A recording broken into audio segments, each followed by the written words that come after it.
Hello বন্ধুরা, চলে এলাম আজকে আবার রেডি সেডি হয়ে 15 আগস্ট উপলক্ষে পতাকা উদযাপনের জন্য আমরা 3জন মিলে চলে যাচ্ছি এখন টোটোতে করে। তো এখন আমরা সবাই মিলে গেলাম, যে এখানে দাঁড়িয়েছিলাম, তো ভিড় ছিল অনেকেই। আর এই দেখো এখানে কি সুন্দর সুন্দর সাজিয়েছিল, তো দেখতে বেশ ভালোই লাগতেছিল। আর এই জায়গাটা দেখো, পতাকা এখন খোলা হচ্ছে। তারপর দেখো সামনে এগিয়ে চলছে সব বাজনা। তারপর আরও মানে সব সেজেছিল কেয়ার একাডেমির থেকে কম এটা ছিল। তো আমরাও গিয়েছিলাম, এখানে সবাই যেতে পারে, কোনো ব্যাপার নয়। তো দেখো আমরা এখন মাথায় পতাকা নিয়ে তো সবাই মিলে হাঁটছিলাম। আর দেখো এ কী করছে, কী সব যে করছে কী জানি, আবার করছে সবুজে সবুজে গান করতেছিল, তাই আমরা একটু হাসতেছিলাম ওর কথা শুনে।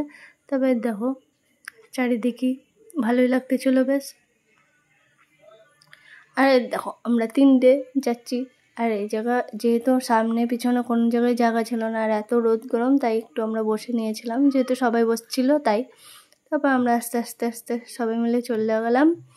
আর আস্তে আস্তে দেখো চলেও আসলাম, শেষ হয়ে গেলো যেহেতু। তারপরে দেখো আমার অবস্থা দেখো, রোদই ঘামে নাই একাকার। তারপর আমরা টিফিন খাই নিলাম, খাইয়ে দেয় বাড়ির সামনে এসে টোটোওয়ালার সাথে ঝামেলা লাগিয়ে নিয়েছি পয়সা নিয়ে। বাই বাই, এটুকু ছিল।